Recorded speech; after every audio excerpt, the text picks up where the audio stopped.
يا فندم. مفيش احتياط. الحاجه الثانيه حضرتك بس عشان ايه انا عايزه اكمل الجزء ده، اسمح لي يا دكتور. موضوع الافلاس، انا مفيش حاجه اسمها انا ضامن لك في هيئه الاستثمار. هيئه الاستثمار دي عند حضرتك، ولذلك هتلاحظ في الفتره الاخيره كان في مناقشات كثيره جدا على موضوع التحكيم. شركات كثيره جدا كانت داخله قالت لك لا، لو تحكيم محلي مش هخش. حقه. ليه انت مش عايز تقبل تحكيم دولي؟ ما تقولوش لا انا شريف وتعالى حكم عندي. مش تبقى حكم واقفي. دوله ذات سياده، واعتقد مفيش حاجه اسمها ما تقدرش تبقى حكم واقفي عندنا. لا معلش. الحاجه الثانيه المهم يا فندم، انا عندي في برضه في بعد الامن القومي، عندي باقتصاد الامن القومي بالمقام الاول، وانت عارفه الكلام ده. واحد عناصر القوى الشامله للدوله القوى الاقتصاديه. انا ادي ضرسي او ادي دقني لشركه انترناشونال او مالتي انترناشونال زي الاوفرسيز والحاجات دي وبتاع، اللي هي ملياراتها اعظم من بعض الدول. تيجي ترمي لي فجاه مليارات ب 100 مليار ولا مش عارف ايه، فجاه تعمل لها ارباح ب 20 مليار عاوز اطرحها لهم، تقوم تاخد كل احتياطي النقدي اللي عندي. ما تدخلهاش. فهمتي قصدي ايه؟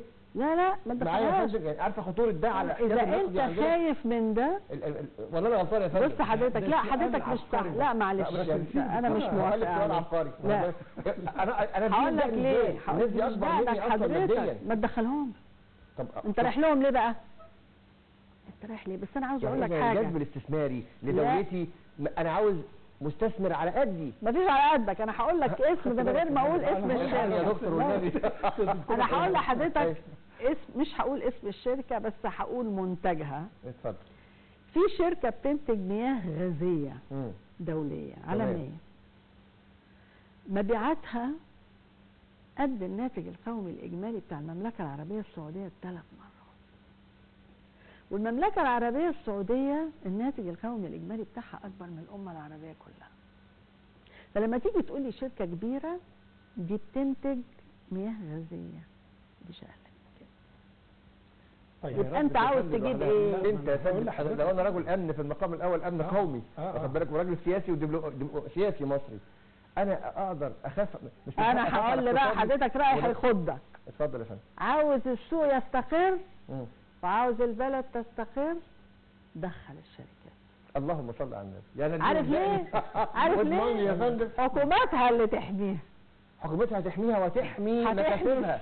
يعني يوم ما يكون عندي 16 يعني مليار ويبقى هي مكسبها 40 مليار دولار. انا مش عايزه ادي مثال لدوله جنبنا. انا خرب بيتي. انا خرب بيتي. لا يعني اذا هي مش هتحول كده، محتاجه سليمه. هي في دوله جنبنا بس انا برضو مش عايزه اذكر اسماء، كانت من هذا الذكاء إن عمرها ما طردت هذا النوع من الاستثمار، رحمت نفسها.